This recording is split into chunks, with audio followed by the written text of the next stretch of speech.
सखी सहेली।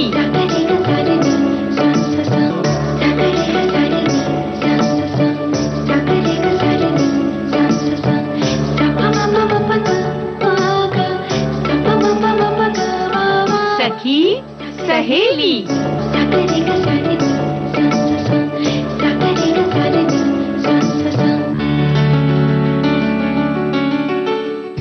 सभी सखियों सहेलियों को मंजू द्विवेदी और बुआ का नमस्कार। बुआ जी, दीपावली का बहुत बहुत प्रणाम आपको और बहुत स्वागत है आपका कार्यक्रम में। बहुत बहुत धन्यवाद और ढेर सारा प्यार, आशीर्वाद, शुभेच्छा।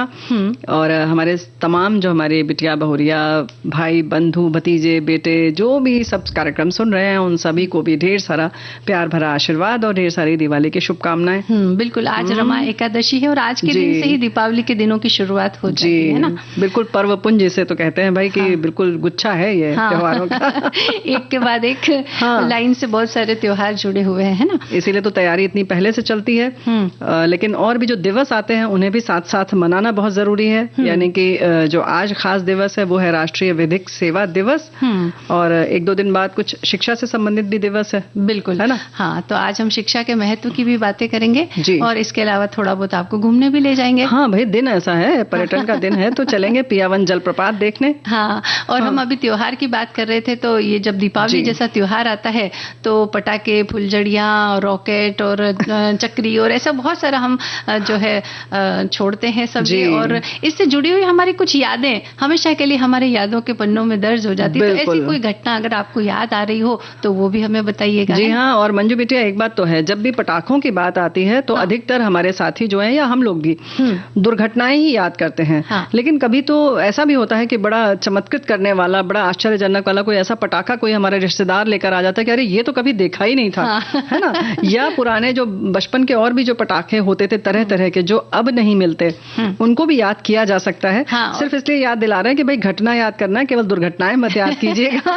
और कभी कभी बुआ जी ऐसी घटना हो जाती है कि हम इतने हंसते हैं कि बस पूछिए मत। और जब भी सालों बाद उस घटना को याद करते हैं तो हंसी को रोक नहीं पाते। तो ऐसी भी कई सारी घटनाएं शायद आपको याद आ रही हो तो हमसे साझा कीजिए। देखो भाई, छोटी सी बात है कि अभी पता नहीं तुम लोगों ने किया था कि नहीं, क्योंकि भाई उम्र का जो अंतर है वो तो काफी है। देखो क्या है कि हम लोग बचपन में क्या करते थे कि वो अजीब सा कागज में लंबा सा आता था, उसमें मसाला लगा होता था और वो ले लेके ऐसे दीवार में और वो भी ऐसी वाली नहीं जो आजकल वाली चिकनी वाली, नहीं, वो जो खुरदुरी वाली दीवार आती थी उस पर चट्टे करते थे तो वो चट्टे बोलता था। तो वो एकदम हाथ वाला पटाखा था।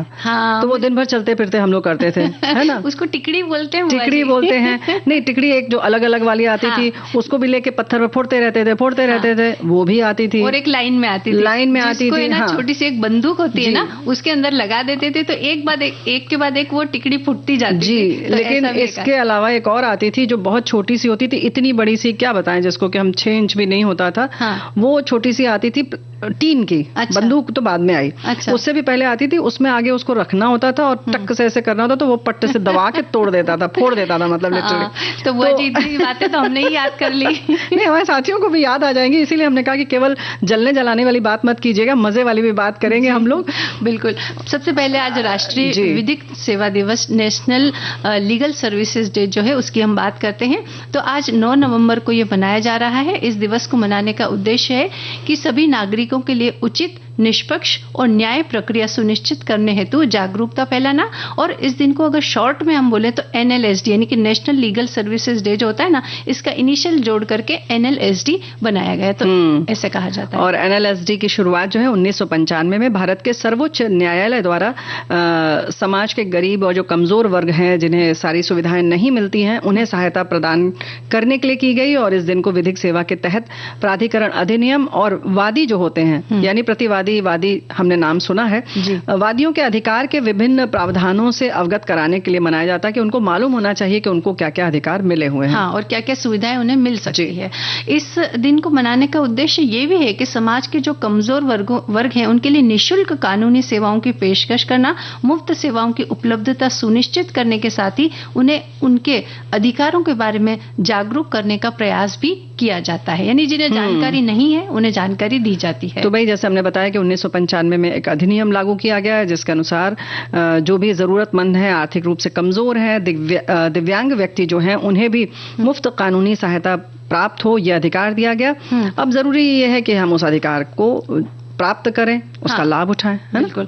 और यानी किसी भी व्यक्ति को न्याय पाने से वंचित नहीं रखा जा सकता है। न्याय पाने का अधिकार सभी को समान रूप से मिले, किसी तरह का कोई भेदभाव नहीं हो, सभी को समान अवसर दिए जाए, ये बात इस अधिनियम के अंतर्गत शामिल की गई है। ऐसा ना हो कि पैसों की कमी की वजह से या किसी और कमजोरी की वजह से उसे न्याय ना मिले। यानी कि कभी कभी क्या होता है कि पैसे की कमी होती है, आपके पास बाकी चीजें इतनी समस्याएं होती हैं कि आप इन सब चीजों की जानकारी हासिल नहीं कर पाते, अगर हो भी गई तो उसको प्राप्त नहीं कर पाते। तो ऐसा नहीं होना चाहिए। कानूनी व्यवस्था के संचालन को और सुदृढ़ तभी बन सकता है कि समाज के हर तबके को, हर तबका जो है, चाहे वो अमीर है, सशक्त है, अशक्त है, सबको मिले, तभी तो मजा है ना। अगर हम अच्छा खा लें और बाकी सब ना खाएं तो कैसा लगेगा? बिल्कुल, समाज में असंतोष फैल जाता है। बिल्कुल, तो समान आधार पर लोगों को मुफ्त कानूनी सेवाएं प्राप्त हों, इसीलिए आज का ये दिन है, सुनिश्चित किया गया है। और हम सबका भी प्रयास होना चाहिए कि जो भी जरूरतमंद है उन्हें ये बताया जाए कि आपके लिए ये व्यवस्था है, क्योंकि उन्हें ये पता भी नहीं होता है कि उनके लिए ये अधिकार मिले हुए हैं, उन्हें ये सुविधाएं सरकार ने दे रखी हैं। बिल्कुल। और अगर जरूरत पड़े तो थोड़ी सी आर्थिक मदद भी कर सकते हैं, या कोई रास्ता भी उन्हें बता सकते हैं, या फिर आसपास में ऐसे व्यक्ति भी होते हैं जिन्हें कानूनों की जानकारी होती है, या फिर वो इसके विशेषज्ञ होते हैं, तो वो ऐसे लोगों को बता सकते हैं। तो बिल्कुल हमारी जिम्मेदारी ये है। और फिलहाल हमारी जिम्मेदारी है गीत सुनने की।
जी, अगर इसी तरह से हर बाजी अगर हमें जीतनी है तो एक और भी बहुत ही जरूरी चीज है, वो है शिक्षा। जी हाँ, शिक्षा की तो जितनी भी मतलब कहना चाहिए बखान किया जाए, उनका गुणगान किया जाए, कम है कि नहीं? बिल्कुल कम है।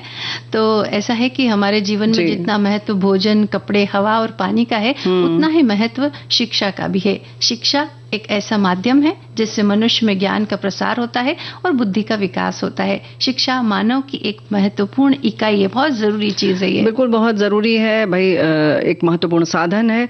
जीवन के कठिन समय में चुनौतियों का सामना करने में मदद करती है। ये कह सकते हैं कि हमारा दिमाग खोल देती है कि नहीं? हमें ज्ञान मिलता है, व्यवहार कैसे करना है इसका ज्ञान देती है। बहुत सारे तकनीकी जो भी कुशलताएं हैं, जिसे टेक्निकल स्किल्स भी कहते हैं, ये सारी चीजें हमें इन्हीं के माध्यम से मिलती है।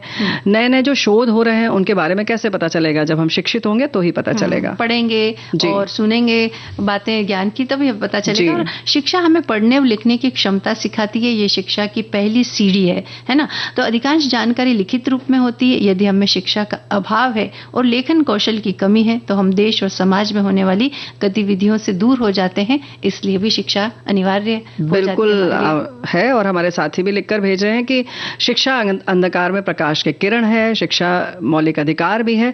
स्त्री पुरुष दोनों के लिए समान रूप से आवश्यक है, क्योंकि स्वस्थ और शिक्षित समाज का निर्माण दोनों के द्वारा मिलकर किया जाता है। प्रतिस्पर्धी समय में हर व्यक्ति का शिक्षित होना जरूरी है। अशिक्षित व्यक्ति की अपेक्षा शिक्षित व्यक्ति में आत्मविश्वास अधिक पाया जाता है। महत्व को समझते हुए सरकार द्वारा भी इसमें सराहनीय प्रयास किया जा रहा है। और आज एक गरीब अशिक्षित व्यक्ति भी इसके महत्व को समझते हुए अपने बच्चों को पढ़ा रहे हैं। और एक श्रोता हमारे ये भी लिखते हैं कि शिक्षा आदमी को इंसानियत सिखाती है। शिक्षा किसी भी व्यक्ति को सामाजिक आधार पर उपयोगी बनाती है और समाज में रहकर उसे बेहतर बनाने के लिए कुशलता पूर्वक योगदान करने में उनकी मदद करती है। एक शिक्षित व्यक्ति समाज के साथ साथ राष्ट्र के लिए भी एक संपत्ति है। इसे इस तरह से भी कहा जा सकता है कि शिक्षा शिक्षित व्यक्ति समाज और राष्ट्र की उपलब्धि और विकास की सीढ़ी है।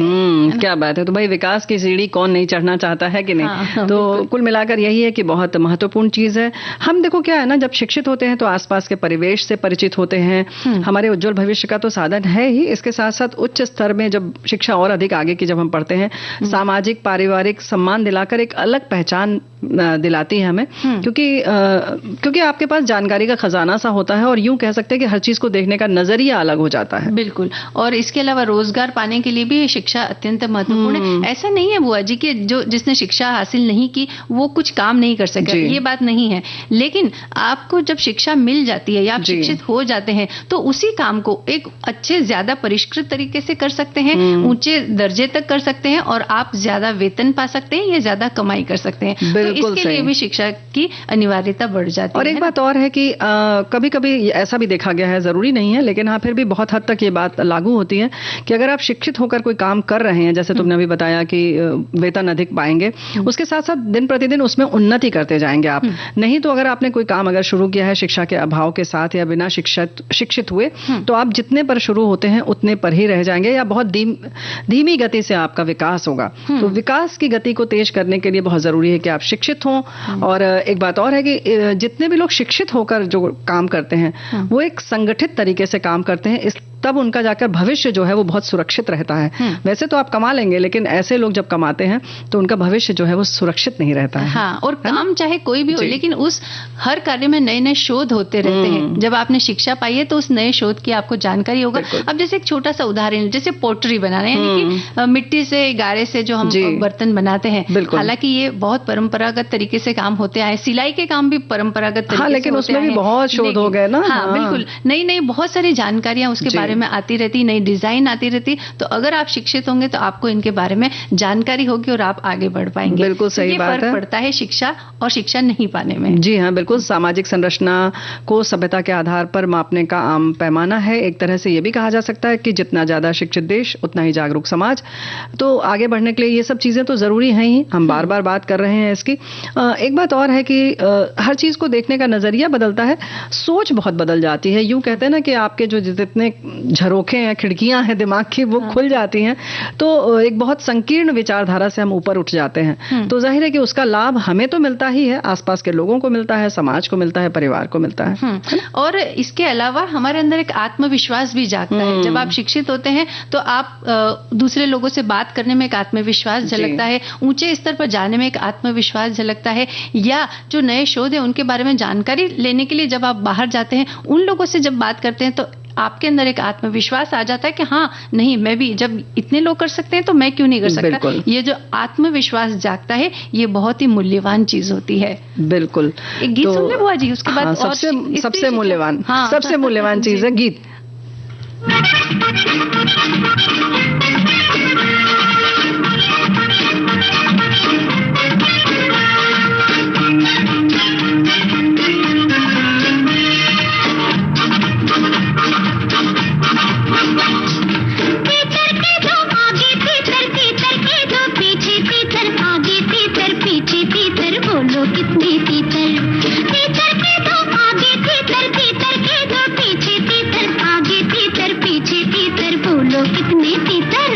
बोलो, बताओ। तीतर के दो आगे तीतर, तीतर के दो पीछे तीतर, आगे तीतर पीछे तीतर, बोलो कितने तीतर? दो,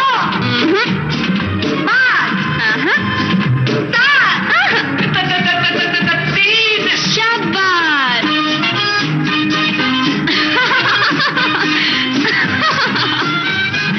चार कचरे कच्चे चाचा, चार कचरे पक्के, पक्के कचरे कच्चे चाचा, कच्चे कचरे पक्के।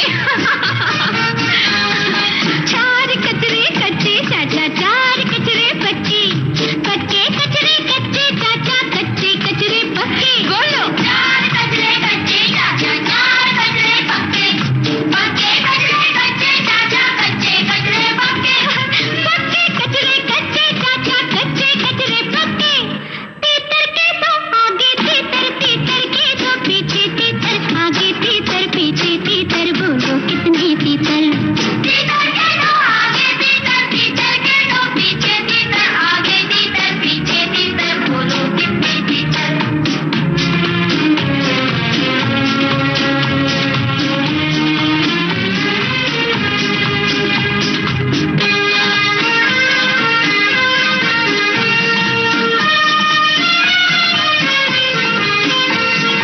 पीठ ऊंची ऊंट की ऊंचाई से नहीं होती, होती ही है पीठ ऊंची ऊंट की। पीठ ऊंची ऊंट की ऊंचाई से नहीं होती, होती ही है पीठ ऊंची ऊंट की, है ना? राजू तुम भी गाओ। पीठ ऊंची ऊंट की ऊंचाई से नहीं होती, होती ही है पीठ ऊंची ऊंट की। होती ही है पीठ ऊंची ऊंट की। तीतर के दो आगे तीतर, तीतर के दो पीछे तीतर, आगे तीतर पीछे तीतर, बोलो कितने तीतर? तीतर के दो आगे तीतर, तीतर के दो पीछे तीतर, आगे तीतर पीछे तीतर, बोलो कितने तीतर?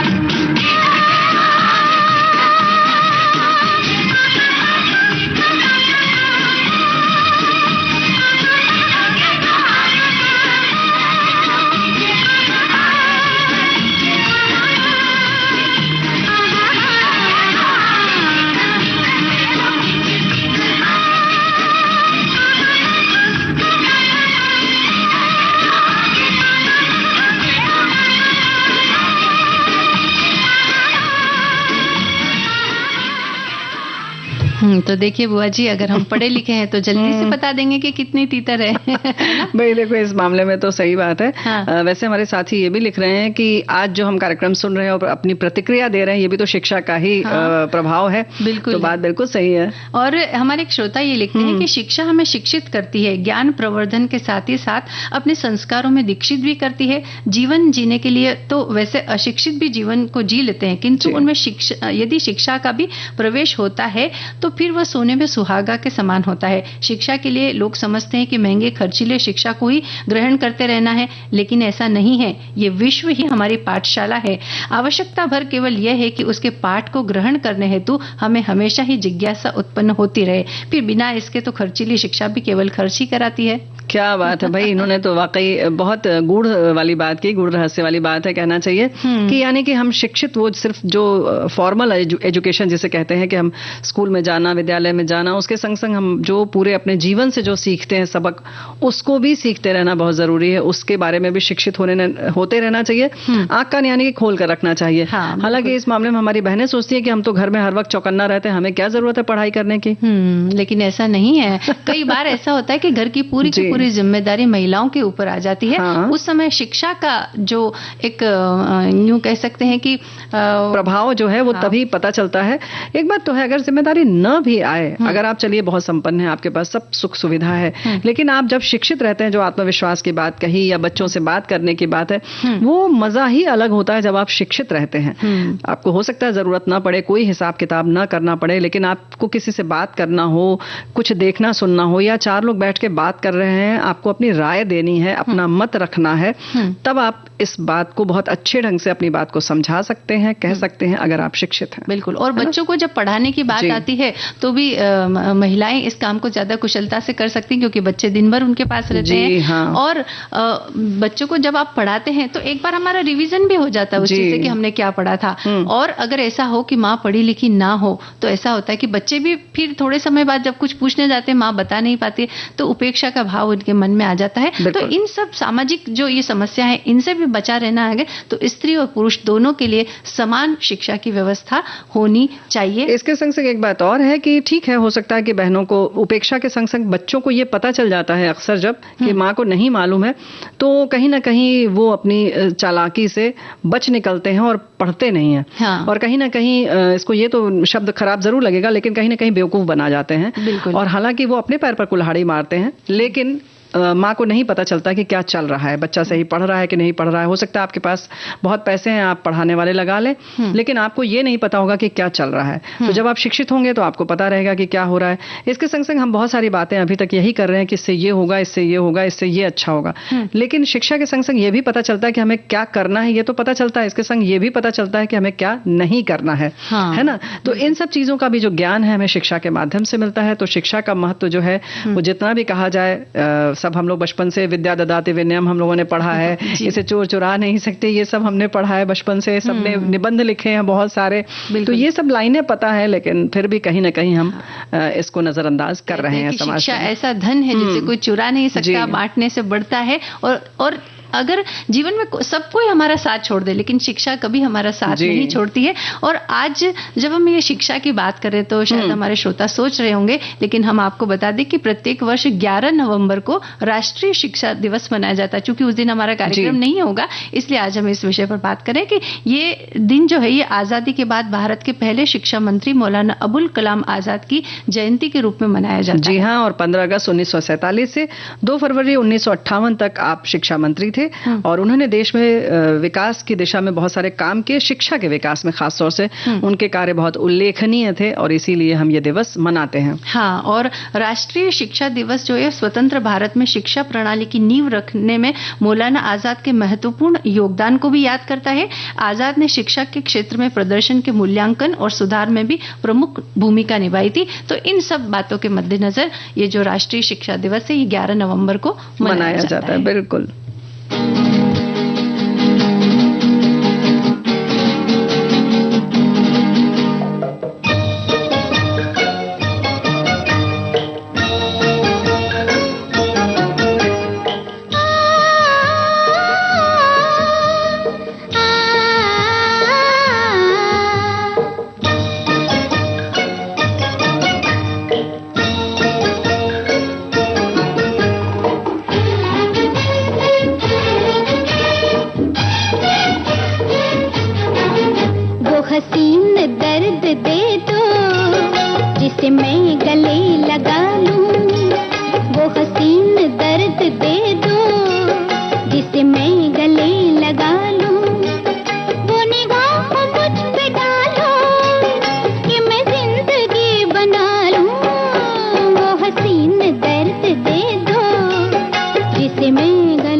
तुमसे कुछ न मांगा, तुम्हें जाने क्या समझ कर मैंने हर कदम पे चाहा। मेरा आज फैसला है तुम्हें हम सफर बना लूं, वो हसीन दर्द दे दो जिसे मैं गले लगा लूं, वो निगाह मुझ पे डालो कि मैं जिंदगी बना लूं, वो हसीन दर्द दे दो जिसे मैं गले लगा लूं। अब तो क्यों लिया बुआ जी? देखिए, गीत हमने सुन लिया और जब शिक्षा रूपी धन अगर हमारे पास होगा तो जो दर्द होंगे वो भी थोड़े हसीन हो जाएंगे। क्या बात है, क्या बात है। उनका निपटारा थोड़ा हसीन तरीके से हो जाएगा। और क्या ऐसा? हाँ? कम दर्द होगा। हाँ, तकलीफ थोड़ी कम होगी भाई। हाँ, कहिए। नहीं कुछ नहीं, बिल्कुल नहीं, बस मैं ये कहना चाह रही थी, हाँ। देखिए घड़ी हमको ये इशारा कर रही है कि इस समय हमें एक अंतराल लेना होगा। जी, हाँ। मिलते हैं अंतराल के बाद। बिल्कुल।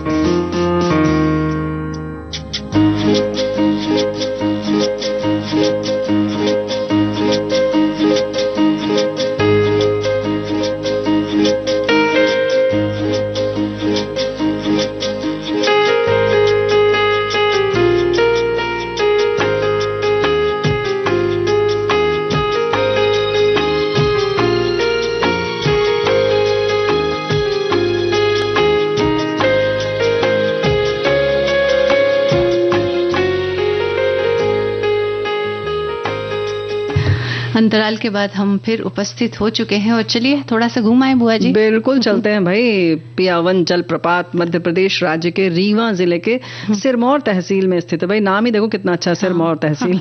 सिरमौर, जिसको सिर पर बैठाया जाए। इस स्थान को घिनौची धाम के नाम से भी जाना जाता है। पियावन जलप्रपात एक ऐतिहासिक, प्राकृतिक और धार्मिक पर्यटन स्थल के रूप में भी प्रसिद्ध है। घिनौची धाम जो है ये सिरमौर तहसील की बरदहा घाटी में स्थित है। प्रकृति की अनुपम छटा के बीच ये धाम जो है वो धरती से 200 फीट नीचे और लगभग 800 फीट चौड़ी प्रकृति की सुरम्य वादियों से घिरा हुआ है। कितना सुंदर लगता होगा ना। यहाँ एक प्राकृतिक जलप्रपात है, इसे ही पियावन जलप्रपात कहते हैं। झरनों का पानी, कुछ झरने का जो पानी है ऐसा श्वेत है जैसे लगता है कि अभी साक्षात गंगा से निकला हुआ हो। और ये जल भगवान भोलेनाथ का 12 महीने 24 घंटे जलाभिषेक भी करता है। ये बड़ी खास बात है। हाँ, और यहाँ जो शिवलिंग है वो अति प्राचीन है। यहाँ पहाड़ियों पर उकेरे हुए प्राचीन शैल चित्र भी हैं। ये शैल चित्र इस क्षेत्र की गौरव गाथा को बताते हैं। और इसके अलावा यहाँ 2 अद्भुत सर्पिलाकार चट्टानें भी हैं। साथ ही माँ पार्वती की दिव्य प्रतिमा भी आप यहाँ देख सकते हैं। तो यही सब जानकारी लगभग हमारे साथियों ने भी लिखकर भेजी है। ये सर्पिलाकार चट्टानों की भी जो बातें हैं वो लिखी है। फिर हम ये भी बता दें कि यहाँ प्राकृतिक झरने का श्वेत जल देखना अपने आप में वाकई बहुत रोमांचक होता है। और सुरम्य वादियां तो अच्छी लगती ही हैं, पहाड़ हमारा मन मोह लेते हैं। खास बात यह है कि धरती से 300 फीट नीचे 2 अद्भुत जो है जल प्रपातों का संगम है जो पर्यटकों को अपनी ओर आकर्षित करता है। बिल्कुल। और पियावन का शाब्दिक अर्थ होता है पानी पीने का स्थान। यानी ये जल इतना शुद्ध और पवित्र है कि इसे पिया भी जा सकता है। तो अगर आप इस स्थान को देखना चाहते हैं तो किसी भी साधन द्वारा, यानी रेल मार्ग से या सड़क मार्ग द्वारा, किसी भी तरह से आप रीवा पहुंच जाइए। और रीवा पहुंचने के बाद यहाँ से 42 किलोमीटर की दूरी पर ये स्थान है। और हम आपको बता दें कि अगर आप रीवा जा ही रहे हैं तो रीवा में केवल ये एक ही जलप्रपात नहीं है, वहाँ आसपास में और भी बहुत सारे जलप्रपात हैं, उनको भी आप जरूर देखकर आइए। जरूर देखिएगा। और वैसे हमारे साथी ने बाकी जानकारी के साथ ये भी लिखा है कि ये जो 2 अद्भुत जलप्रपातों का संगम है जिसका आनंद आप जुलाई से लेकर सितंबर माह के मध्य ले सकते हैं। तो वाकई वैसे भी जलप्रपात जो है वो बारिश के बाद जो है वो जिसमें पानी खूब अच्छे से भर जाता है। तो बिल्कुल अपनी उनकी खूबसूरती जो है सबसे ज्यादा उसी समय रहती है, तो देखने लायक रहता है। तो अभी से ही थोड़ा प्लान बनाना शुरू कर दीजिए क्योंकि 4 महीने से पहले से रिजर्वेशन होना शुरू हो जाते हैं। और लोग अक्सर ये बोलते हैं कि भाई वहां जाना था लेकिन रिजर्वेशन नहीं मिला, तो थोड़ा एडवांस में अगर बुकिंग करवाएंगे आएंगे तो मिल जाएगा। वैसे जलप्रपात को कोई दुख नहीं होगा कि आप नहीं आए, वो खुश रहेगा कि अच्छा ठीक है आप हमसे दूर रहिए, आप अभी अपनी दिवाली मनाइए, सुरक्षित मनाइए, अच्छी तरह से मनाइए और कुछ यादें जो है ताजा कीजिए। भाई जो हम लोगों ने जो दीवार पर उसकी बात की थी ना, चिटपुटिया जिसको बोलते थे, तो हमारे साथी ने लिखा कि वो हम लोग जमीन पर पटक के करते थे और वो थोड़े दिन पहले बंद हो चुका है बुआ जी। तो भाई वो तो बात अलग है, वो उसको हम लोग सिंघाड़ा बोलते थे। पता है वो पटक के ना अक्सर उसमें बहुत ताकत लगती है, बहुत जोर से आपको जमीन पर पटकना पड़ता था, वो अलग होता था। लेकिन जो चुटपुटिया जिसकी बात कर रहे थे वो अलग होता था, गोल गोल टिकली की तरह अलग अलग भी आती थी डिबिया में, बाद में रील आने लगी। अच्छा हाँ देखो तुम लोग कम उम्र वाले हो ना, तुम्हें वो रील मिली, हम लोग को उसके पहले वो अलग अलग मिलती थी, वो एक रहती थी छोटी सी उड़ जाती थी, तो बड़ी मतलब मारा मारी होती थी, सब कलेजा बैठ जाता था, एक भी उड़ जाती थी तो छोटी सी। हाँ तो चलिए एक गाना सुन ले, क्योंकि हमने अभी जलप्रपात की बात की तो इसे जुड़ा एक गाना सुन लेते हैं। बिल्कुल।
जैसे नार कोई हो रसवंती, डाली डाली डालियों को तितलियां चूमे, फूल फूल पंखड़ियां खोले, अमृत घोले।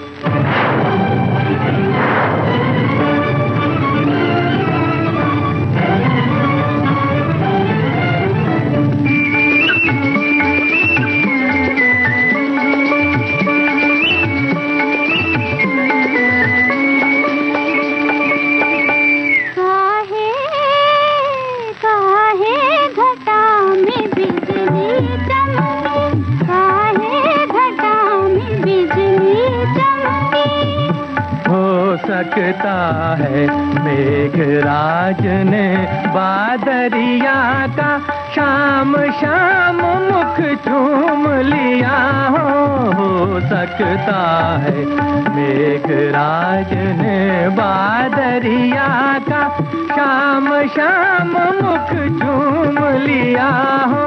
चोरी चोरी मन पंछी उड़े, नैना जुड़े, कुहू कुहू बोले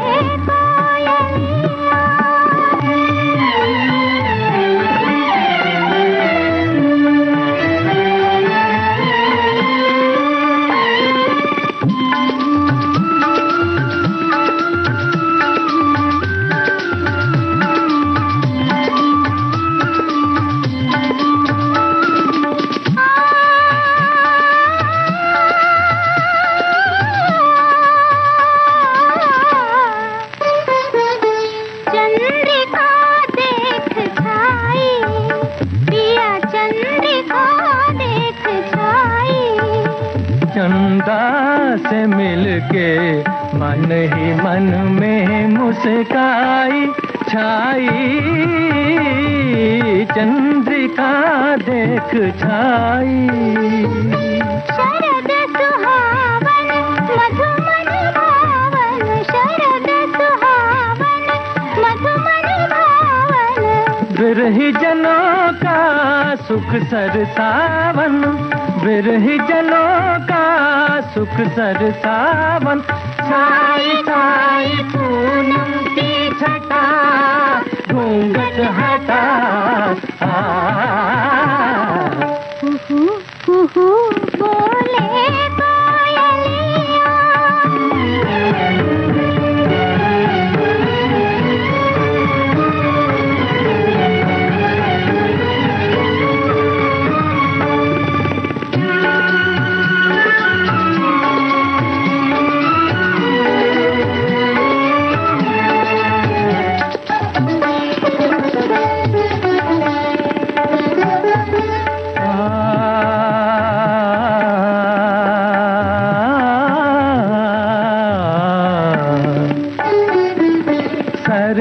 रात मन भाए प्रियतमा, कमल कमल मिले। सरस रात मन भाए प्रियतमा, कमल कमल मिले। सरस रात मन भाए। किरण हार दमके, गल में चांद चमके। मन सानंद आनंद डोले, मन सानंद आनंद डोले रे। गमगनि सा धनि सा धनि सा धनि ग धनि सा धनि म धनि सा नीरे नीरे धनि धनि मद मद गम गम गम धनि सा गम धनि सा धनि सा।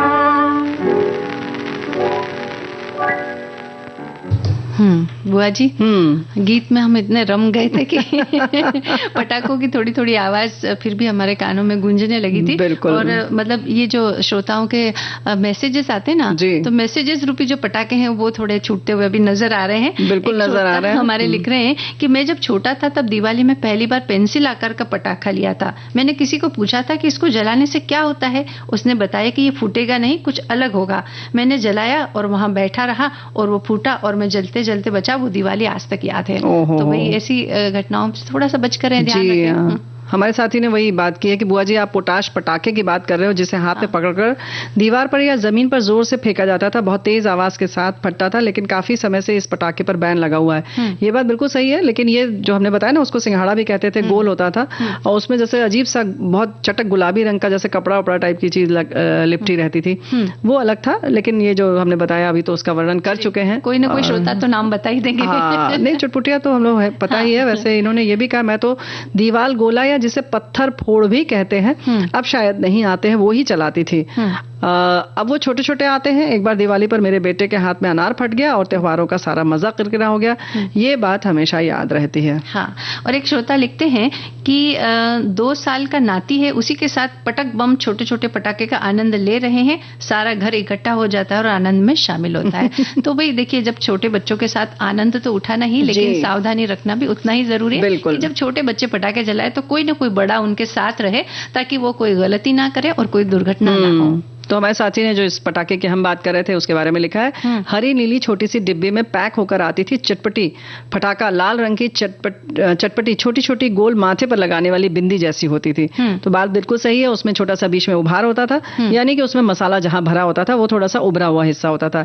एक और आती थी बिल्कुल जैसे ना हारमोनियम या पियानो की रीड जैसी नहीं होती, गोल गोल ऐसे कागज की पट्टी आती थी, उस पे ऐसे ऐसे लगा होता था जी, जैसे कि नेल पॉलिश जैसा हो या नाखून जैसा हो, वो मसाला होता था। उसको भी दीवार पर ऐसे रगड़ के टटर बजाया जाता था, वो बड़ा मजेदार होता था। अच्छा। तो कुछ इस तरीके की चीजें पहले आती थी, अब नहीं आती हैं। और एक श्रोता की ये बात है कि हमने तो बचपन में टिकड़ी, अनार, सांप की गोली, फुलझड़ी, रॉकेट, ट्रेन और छोटे बम ही देखे थे। आजकल तो अत्याधुनिक पटाखे आ गए हैं और दीपावली पर आस पड़ोस में जब वो चलाते हैं तो सिर्फ दूर से देखना ही बहुत अच्छा लगता है।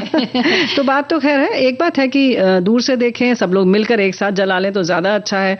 और इसके संग संग मतलब अलग अलग तरीके के आ गए हैं। सांप एक आता था और वो छोटी छोटी सी टिक्की जैसी होती थी, है ना, गोलियां होती थी, और वो पता नहीं कैसे लंबा होता जाता था, लंबा होता जाता था, जैसे जैसे वो जलता था बढ़ता ही जाता था। मतलब कभी कभी देख के घबराहट होती थी। कुछ लोग 2-3 एक साथ लगा देते थे उसको, तो एक दिशा में भाग रहा होता, एक दूसरी दिशा में, एक तीसरी दिशा में, वो ऑक्टोपस जैसा हो जाता था।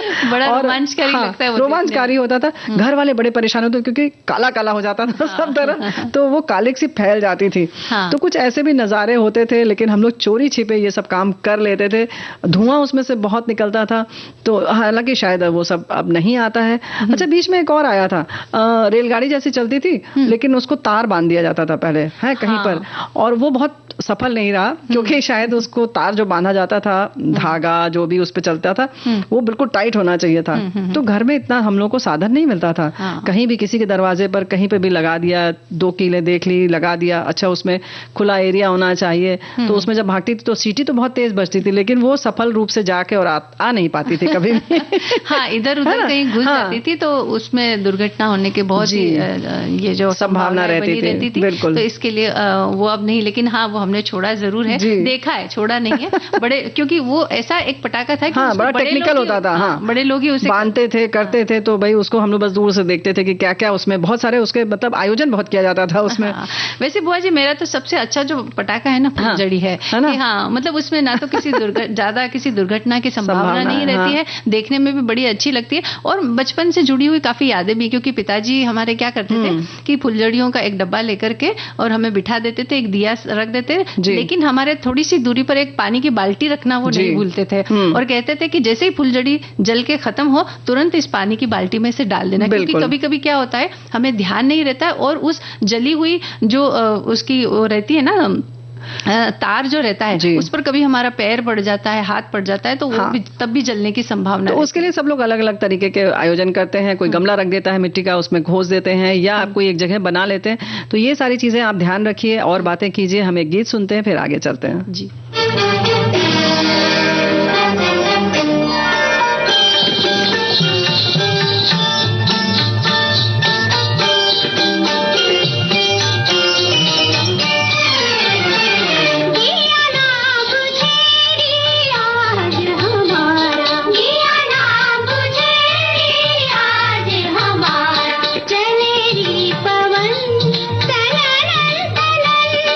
थर थर कांपे जिया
तो बुआ जी, पटाखों से जुड़ी घटनाओं की हम बात कर रहे हैं, तो हमारे एक श्रोता ने ये बात लिखी है कि 4 साल पहले की दिवाली की रात को बम छोड़ते वक्त मेरे बेटे के हाथ में ही फट गया था, हथेली जली। मैंने चौकीदार के यहाँ से कच्चे आलू को काट कर घिस दिया, इससे छाला नहीं हुआ, बस लाल होकर रह गया। तो ये एक टिप है जो ध्यान में रखना चाहिए। अब हमेशा याद करते हैं जब भी पटाखे छोड़ते हैं कि ईश्वर ने बचाया। बिल्कुल तो सही बात है। आपको भी अगर ऐसा कभी कुछ हो जाए तो छोटी मोटी अगर चोट है तो आप आलू को काट करके घिस देंगे तो शायद उससे थोड़ी ठंडक हो जाएगी। इसके अलावा बुआ जी, एलोवेरा भी बहुत अच्छा रहता है कि जहाँ भी जल जाए, कट जाए, कुछ हो जाए तो एलोवेरा की 1-2 डंडी अपने पास में रख लें, और अगर कोई ऐसी दुर्घटना हो तो तुरंत उसका जो अंदर से जेल है वो निकाल कर लगा लीजिए, लगा लें। साथियों ने ये भी कहा, भाई तुमने कहा कि फुलझड़ी बहुत अच्छी लगती है, ये लिखती हैं कि पटाखों से मुझे जलने का बहुत डर लगता था, इसलिए हमें तो अनार और फुलझड़ी छुड़ाने में पहले भी अच्छा लगता था और आज भी, या फिर की कभी कभी रॉकेट वाले पटाखे गलत डायरेक्शन में चला जाता था, जिससे कभी कभार कुछ हादसे हो जाते थे। चुटपुटिया और लहसुन भी आता था,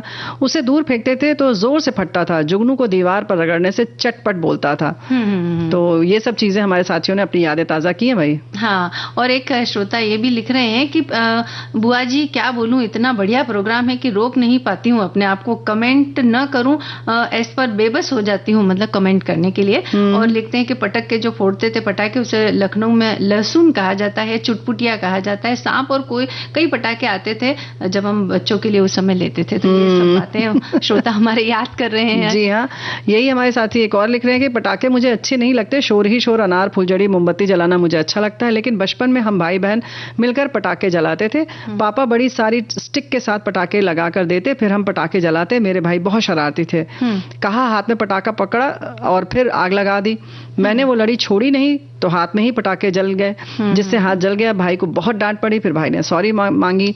तो भाई ऐसा भी होता है। अच्छा, एक बात तो है कि वैसे हम लोग पहले मोमबत्ती से पटाखे वगैरह फोड़ते थे, बाद में अगरबत्ती से जब जलाओ तो बहुत आसान रहता है। एक तो हवा में वो बुझती नहीं है और बहुत तेजी से वो डर नहीं रहता है लगने का, आग वाग, है ना। हाँ, मतलब जल्दी आग नहीं पकड़ता है पटाखा, तो हमारे पास इतना समय रहता है कि उसको जला करके भाग सकते हैं आराम से। और भागने में जैसे कि मोमबत्ती बुझ जाती है तो बड़ी दिक्कत होती है। फिर दिया ढूंढा जाता है, किसी घर का भी दिया उठा लेते हैं, किसी घर की मोमबत्ती उठा ली जाती है। तो ये सब भी प्रयोजन बहुत सारे होते हैं, बहुत सारी खुरापात होती है जिसको कहना चाहिए, बदमाशियां भी होती हैं। हाँ, और श्रोता हमारे ये भी लिख रहे हैं कि पटाखे से जुड़ी याद हम कैसे भूल सकते हैं उस दीपावली को जिसने जीवन भर का जख्म दिया। बात उस समय की है जब मैं कक्षा 9 में पढ़ती थी और हम ऊपर के मकान में रहते थे। दीपावली के दिन मैं अपने छोटे बहन भाइयों के साथ तैयार होकर पटाखे चला रही थी। अनार जो फव्वारे की तरह जलता है, उसमें रंग बिरंगी रोशनी होती है। उसे चलाने के लिए मैंने गैलरी के मुंडेर पर रखा, पर वो नहीं चला। वापस से जलाने के प्रयास मैंने किया, उसे जैसे ही उठाए वो मेरे हाथ में बम की तरह फटा और मेरी सीधे हाथ की 4 अंगुलियां बहुत बुरी तरह जल गई, जो काफी महीनों तक ठीक नहीं हो पाई थी। तो ऐसा होता है बुआ जी। तो भाई इनको आज भी पटाखों से डर लगता है, ये इन्होंने कहा है, तो ये तो होता है। हाँ, लेकिन बुआ जी हमें देखिए इस बात से हमें ये भी जानने को मिलता है, एक तो ये कि ऊपर की मंजिल से कभी भी नीचे पटाखे नहीं डालने चाहिए। नीचे बहुत सारे लोग रहते हैं, उनके ऊपर गिर गए तो मुसीबत होगी। और जो पटाखा नहीं चला है उसे बहुत जल्दी उठाने की जल्दबाजी नहीं करनी चाहिए, नहीं करें, अंदर आंच हो सकती है। और अगर आप आश्वस्त हैं कि खराब हो भी गया तो उसको तुरंत दबाकर या तो रगड़कर उसको बिल्कुल ही शांत कर दें, यानी उसको खत्म कर दें तो ज्यादा बेहतर है। वैसे जो हम लोगों ने बातें की पटाखे की तार बांधते, तो वही हमारे साथी ने लिखा कि पटाखे की ट्रेन तार पर जाती थी और लौट कर वापस आती थी, जिसे देखने में बहुत मजा आता था। तो ऐसी बातें तो है कि वो बड़ा मजेदार तो लगता था।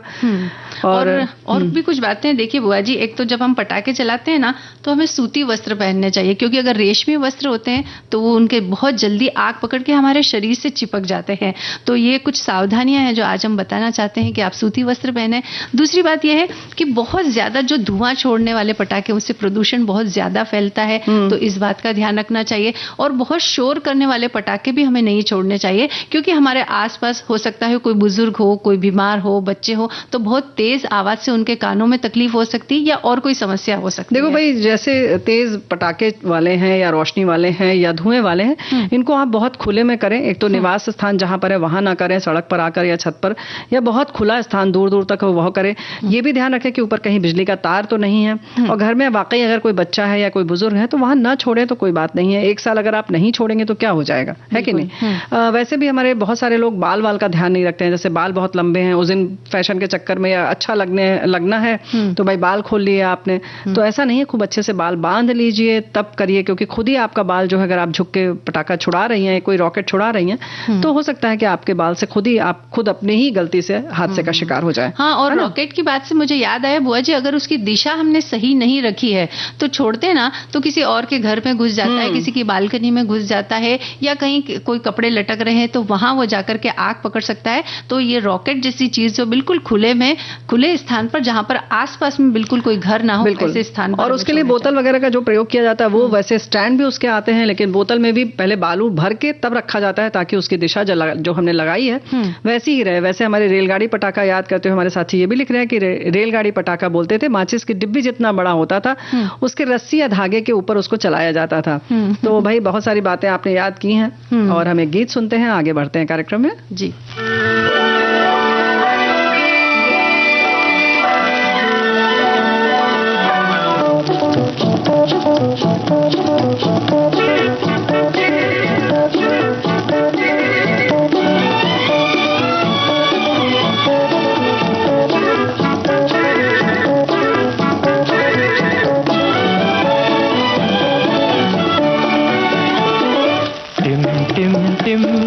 तारों के दीप जले, नीले आकाश तले, हम दोनों की प्रीत पले। टिम टिम टिम तारों के दीप जले, नीले आकाश तले, हम दोनों की प्रीत पले। टिम टिम टिम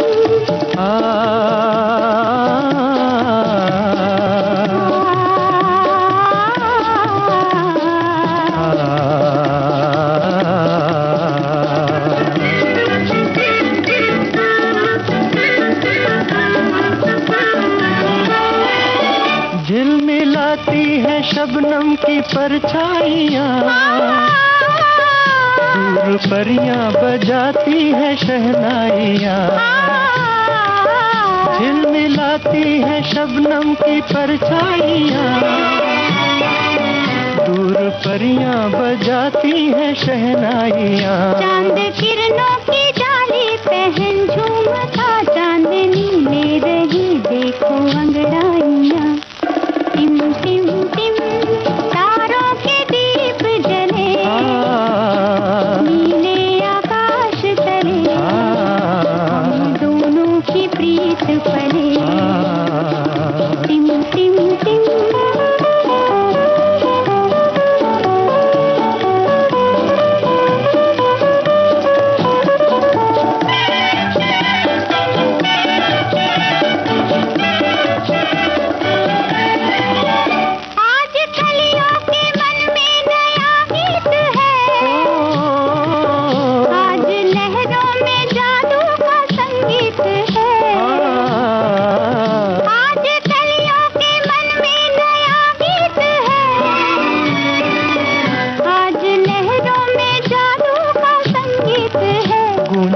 हर दिशा में नई रागिनी, आज मन है मगन झूमती प्रीत है। टिम टिम टिम तारों के दीप जले, नीले आकाश तले, हम दोनों की प्रीत पले। टिम टिम टिम तारों के दीप। बुआ जी, देखिए दिवाली की रात जब टिम टिम तारे जगमगाएंगे उस समय आप भी बहुत प्यार से और बहुत सुरक्षित तरीके से दीपावली मनाएं, ऐसी हमारी शुभकामनाएं हैं जी। और तो हम फिर मिलेंगे कल कार्यक्रम में। इसी के साथ अब आज्ञा दीजिए आप सभी को मंजू द्विवेदी और बुआ का नमस्कार।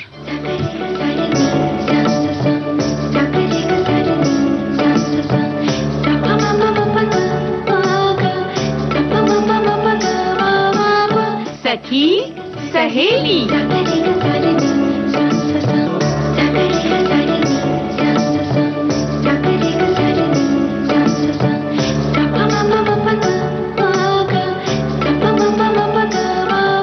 सखी सहेली।